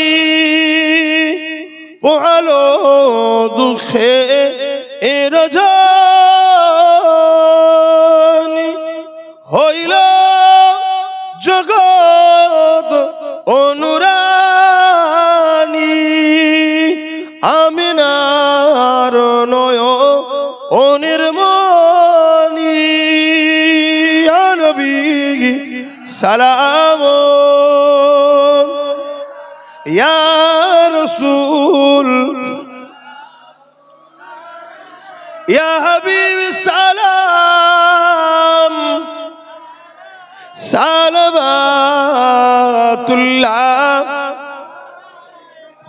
সকলে বসেন। বালাগাল উলা বিকামালিহি কাসাবাত দুজা বিজামালিহি।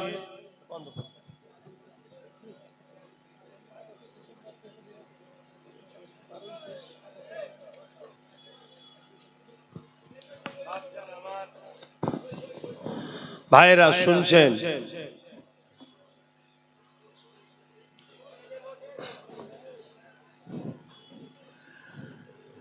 দোয়া হবে। তার আগে একটা ছোট্ট কাজ আছে, ছেলেরা একটু যাচ্ছে। কি কাজ আছে? হ্যাঁ, পকেটে একটু হাত দিতে হবে, দেবেন না? যার যা খুশি, কোনো চাপে, ভালোবেসে দান করুন। কি জন্যে? সিরাতুন নবীর মাহফিল হলো, সেই উদ্দেশ্য করে যার যা খুশি একটু আলোচনা দেন, যার যা খুশি শরীক হন। আর আমি একটা কমিটিকে দেন, কমিটি করা আছে। আর একটা ছোট্ট কথা, আমি একটা ব্রিগেড করার স্বপ্ন আছে, জানেন তো নাকি? চেষ্টা চলছে, কিন্তু মুসলমান তো আমি, মুসলমান তো একটু হবে ইনশাল্লাহ, চেষ্টা চলছে। তো যাই হোক, যদি হয়ে যায় খবর পেলে যাবেন তো ইনশাল্লাহ? আলহামদুলিল্লাহ। শুধু যাবেন নাই, আরো প্রচার করে সবাইকে নিয়ে যাবেন। কেন? একটু মাথা দেখানো দরকারও আছে। কি?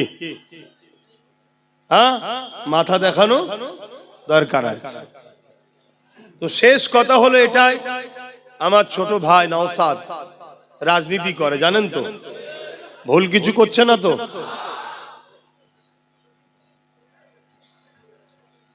আমি একটু সাক্ষী চাইছি, আমার ভাই কি ভুল করছে? হাত তুলে বলুন কারা বলছেন না।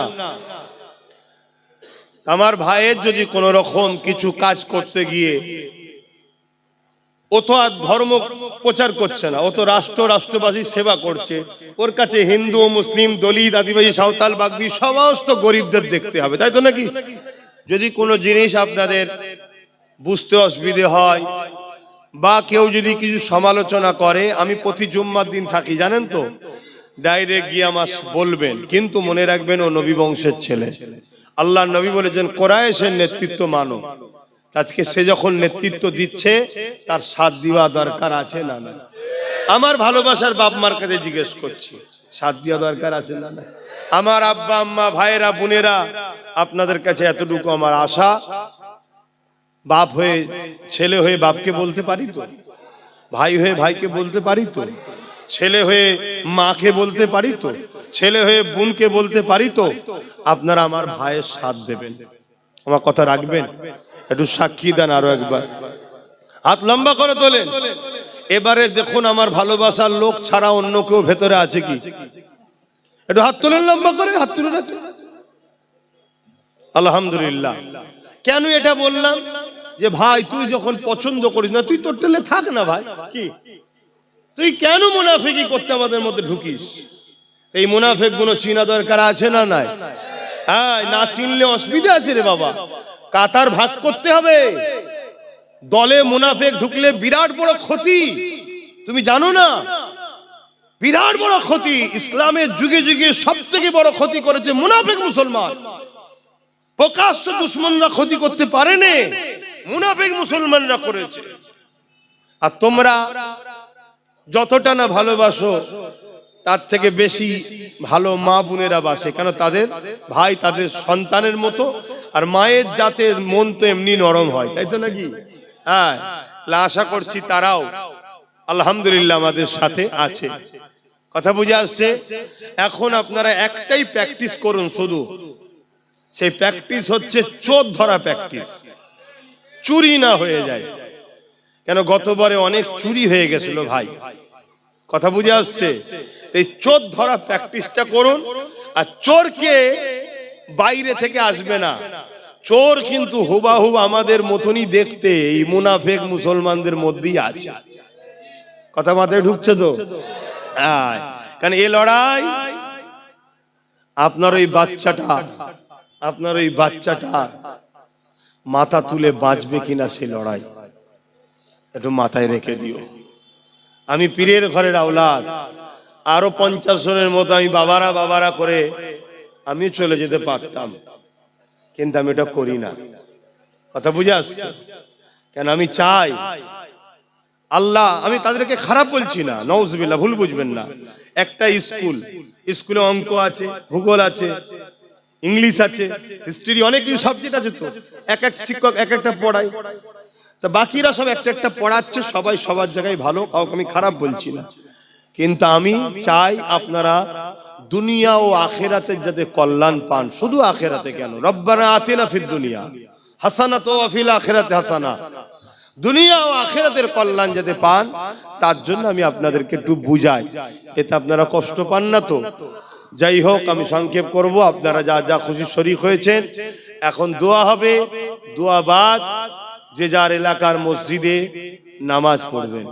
আমার ভাইদের বলছি, নামাজ ছেড়ে দিও না, নামাজ ছেড়ে দিও না। আল্লাহকে সেজদা দাও, আল্লাহকে রুকু দাও। যে মাথা আল্লাহর কাছে সেজদায় পড়ে, ওই মাথা আল্লাহ অন্য কারো কাছে নত হতে দেবে না। দাও আমার ভাইরা, তোমার গ্রামের ইমামের কাছে, মৌলী সাহেবের কাছে বসে দোয়া দরুদ শেখো। এখন কিছু যদি না জানো, শুধু সুবহানাল্লাহ সুবহানাল্লাহ সুবহানাল্লাহ দিয়ে পড়ো, ইমামের পিছনে ইক্তেদা করে পড়ো। এখন শেষ আর একটা কথা বলবো, মন দিয়ে শুনবেন। দাদা হুজুর আমার একা না, আপনাদের সবার। কারা কারা ভালোবাসেন একটু হাত তুলে দেখেন। দাদা হুজুর অনেক কষ্ট করে কিন্তু এই বাংলা ইসলাম প্রচার করেছে। বাংলা ইসলাম ছিল না, জানো তো নাকি? অনেক কষ্ট করেছে। সেই সিলসিলাটাকেও কিন্তু এখন রাজনীতির নেতারা মিটাতে চাইছে। কেন বলেন তো? কেন দাদা হুজুরের আওলাদরা জুলুম করলেই তার বিরুদ্ধে কথা বলে, ঠিক না বেটি? তাই চাইছে মুরিদগুলোকে দাদা হুজুরের থেকে সরিয়ে অন্যদিকে সরিয়ে দাও, যারা কমসে কম আমাদের বিরোধী করবে না। এমনও দল আছে দেখবেন, এসব অন্যায় করলে বিরোধী করে না, আছে না? নাই। এই সিলসিলাটাকে ক্ষতি করতে চাইছে। আপনারা দাদা হুজুর ছেড়ে দেবেন, পাঁচ হুজুর ছেড়ে দেবেন। অন্য কোন জায়গায় যদি ডেকে নিয়ে যায় দাদা হুজুর ছাড়া, সেই জায়গায় যাবেন, একটু সাবধান হন।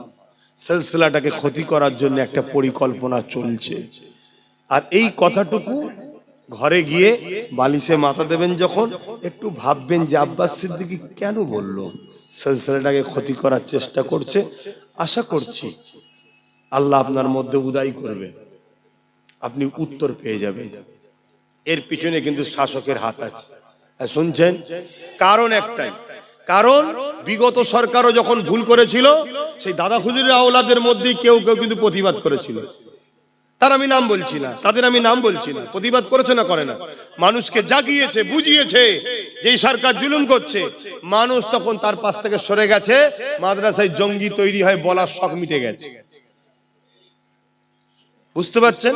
কিন্তু একটা কথা বলবো, বিগত সরকার কিন্তু ভুল করার পরে ভুলটাকে ক্ষমা চেয়েছিল, তারপরেও কিন্তু আমরা তাকে মাফ করিনি। ঠিকই করেছেন, ভুল কিছু করেননি, মাফ করার মতো কথা নয় তো। মাদ্রাসায় জঙ্গি তৈরি হয় বলার সাহস তাদেরকে কে দিয়েছে? কথা বুঝছেন তো নাকি? কিন্তু একটা কথা মানতে হবে, বিগত সরকার কিন্তু দাদা হুজুর আওলাদদেরকে ওইভাবে গালিগালাজ দেয়নি আজকে সরকার যেভাবে দাদা হুজুর আওলাদকে গালিগালাজ করছে। যারাই বিগত সরকারকে ফেলে এই সরকারকে এনেছে, তারাই যখন আজকের এই সরকারের বিরুদ্ধে কথা বলছে, এই সরকারের লোকই কিন্তু তাদেরকে গাল দিচ্ছে। কথা মাথায় ঢুকছে না? ঢুকে নেই? এর পিছনে একটা বিরাট বড় ষড়যন্ত্র চলছে, সিলসিলাটাকে ক্ষতি করে দিবার। যে বিগত সরকার পড়ে গেছে কিন্তু ফুরফুরার মুরিদদের অবদানে। অতএব দরবার থেকে যদি জুলুম হয়, প্রতিবাদ যুগে যুগে দাদা হুজুর আওলাদরাই করে, শুনছেন তো নাকি? এই জন্য চাইছে এই দরবারটা কি শেষ করে দাও, না থাকবে দরবার, না থাকবে দরবারের অনুসারী, তাহলে আমরা হাজারো জুলুম করব। আমাদের বিরুদ্ধে যতই পীর সাহেব চিল্লাক, পীরজাদা চিল্লাক, মুরিদ তো কেউ শুনবে না। এই পরিকল্পনা একটা চলছে। তাহলে বলুন, জুলুমের বিরুদ্ধে বলা কি বন্ধ করে দিতে হবে? প্রত্যেকটা নবী জালিমের পক্ষে ছিল না, বিরুদ্ধে ছিল? আওয়াজ দিয়ে বলুন, নবীরা জালিমের সাথ দিয়েছে না বিরুদ্ধে ছিল? জোরে বলুন। হযরত ইমামে আজম আবু হানিফা জালিম শাসকের বিরোধী করার জন্য জেল খেটেছে। ইমাম মালিক জালিম শাসকের বিরোধী করার জন্য জেল খেটেছে। আমার দাদা হুজুর জালিম শাসকের পক্ষে ছিল না বিরুদ্ধে ছিল? ব্রিটিশের পক্ষে ছিল না বিরুদ্ধে ছিল? তার আওলাদরা জালিম শাসকের পক্ষে থাকতে পারে? জোরে বলে।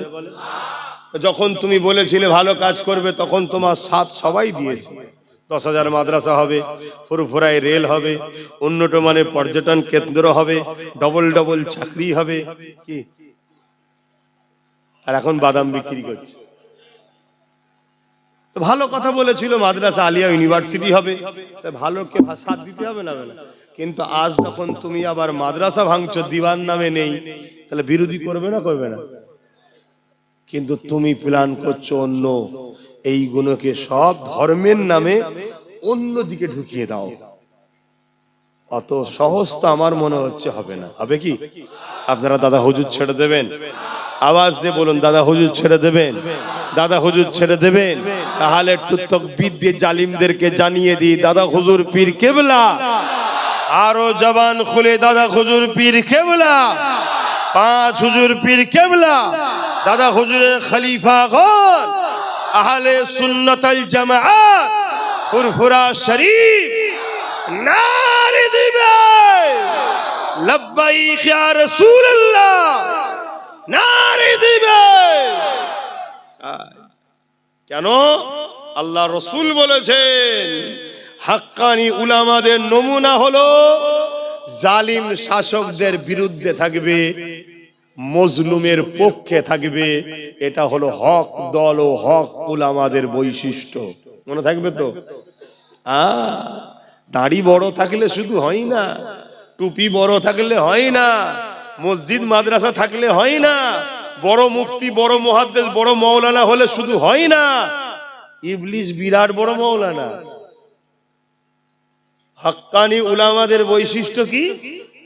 জালিম শাসকের বিরুদ্ধে থাকবে, মজলুমদের সাথে থাকবে। মজলুম যাদের উপর জুলুম করা হয় তাদের সাথ দেবে, জালিম শাসকের বিরুদ্ধে থাকবে। ইমাম বুখারী হুজুরও জালিম শাসকের জুলুমের শিকার হয়ে নিজের মাতৃভূমি ছেড়ে চলে যেতে হয়েছে। যুগে যুগে সবাই জালিমদের বিরুদ্ধে ছিল। আসেন দোয়া চাই, আল্লাহুম্মা আমিন। তওবা পড়িয়েছি, সকলে পড়ুন বিসমিল্লাহির রহমানির রহিম। আল্লাহ তাআলা, আমি জানা ওয়া জানা, ইচ্ছা ওয়া ইচ্ছা সকল গুনাহ হইতে তওবা করিতেছি। আস্তাগফিরুল্লাহ রাব্বি মিন কুল্লি জামবি ওয়া আতুবু ইলাইহি। আশহাদু আল্লা ইলাহা ইল্লাল্লাহু ওয়াহদাহু লা শারীকা লাহু ওয়া আশহাদু আন্না মুহাম্মাদান আবদুহু ওয়া রাসূলুহু। লা ইলাহা ইল্লাল্লাহ মুহাম্মাদুর রাসূলুল্লাহ সাল্লাল্লাহু আলাইহি ওয়াসাল্লাম। 5 ওয়াক্ত নামাজ পড়বেন, 1 মাস রোজা রাখবেন, বাপ মার খেদমত করবেন, হালাল খাবেন, হারাম থেকে দূরে থাকবেন, লোভ লালসা করবেন না, বড়দের ভালো সম্মান করবেন, ছোটদের স্নেহ করবেন। আসেন, আমাকে বলছিল এই এলাকার অনেক ছেলে অনেক জায়গায় জলসা শুনতে যাওয়ার জন্য নাকি মারও খেয়েছিল। কথা বুঝে আসছে? আজকে সেই গ্রামে জলসাও হচ্ছে। চেষ্টার পর চেষ্টা, চেষ্টার পর চেষ্টা, চেষ্টার পর চেষ্টা চালিয়ে যাও, তবেই সাকসেসফুল হওয়া যায়। এই যে আলো জ্বলছে দেখছো, এই আলো যিনি তৈরি করেছেন বিজ্ঞানী, চেষ্টার পর চেষ্টা, চেষ্টার পর চেষ্টা, 100 বার চেষ্টা, 200 বার চেষ্টা, জ্বালাতে আর পাচ্ছে না। স্ত্রী তালাক নিয়ে চলে গেছে, ছেলেপুলেরা ছেড়ে দিয়েছে, একাই ঘরের মধ্যে খাওয়া দাওয়া ছেড়ে গোপ দাড়ি চুল সব বড় হয়ে গেছে। চেষ্টার পর চেষ্টা, চেষ্টার পর চেষ্টা, 999 বার চেষ্টা করেছে, হয়নি। সে ছাড়াও নেই, 1000 বারের মাথায় আলো জ্বলেছে, তামাম পৃথিবীতে আজও জ্বলছে। তাহলে চেষ্টা করলে, কাল জলসা শুনতে গিয়ে মার খেয়েছো, এখন গ্রামে জলসা করছো। হাল ছাড়লে হবে না। এবারে হয়নি, আবার পরে বারে, আবার হয়নি, আবার পরে বারে, আবার হয়নি, আবার পরে বারে। একদিন তোমাকে আল্লাহ বিজয় দেবে যদি তোমার লক্ষ্য ঠিক থাকে। আর তুমিও যদি মনে করো আমিও জালিম হব, তাহলে আল্লাহ শেষ করে দেবে।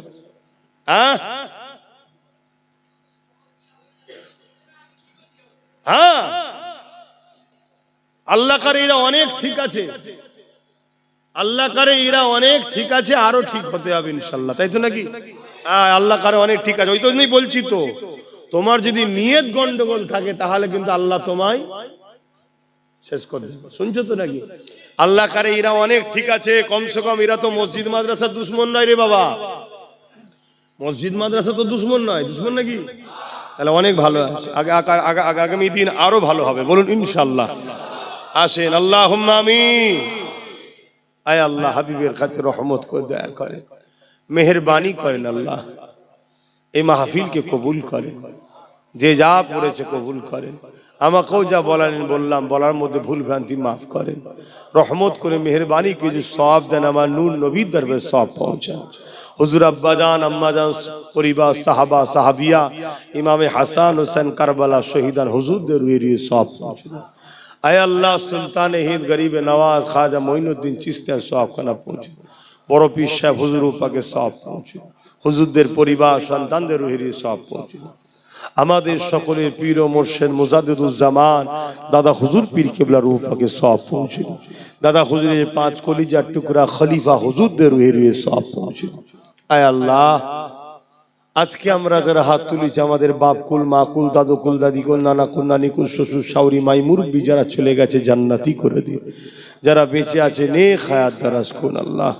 আয় আল্লাহ, হাবিবের খাতির রহমত করে, দয়া করে আমাদের প্রত্যেকের জীবনের গুনাহ খাতা মাফ করে দিন আল্লাহ। আল্লাহ, আমাদের প্রত্যেকের বাপ মা ভাই বোন স্ত্রী বাচ্চা সকলের নসিব বড় করুন আল্লাহ।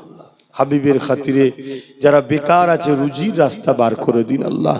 হালাল রুজিতে বরকত দিন, হালাল খাওয়ার তৌফিক দান করেন। হারাম থেকে, লোভ লালসা থেকে, বুরাই খারাপ থেকে আমাদেরকে দূরে রাখেন আল্লাহ। আল্লাহ, আমরা দুনিয়ার খপ্পরে পড়ে গেছি আল্লাহ, আপনি আমাদেরকে হিদায়েত করেন, হেফাজত করেন।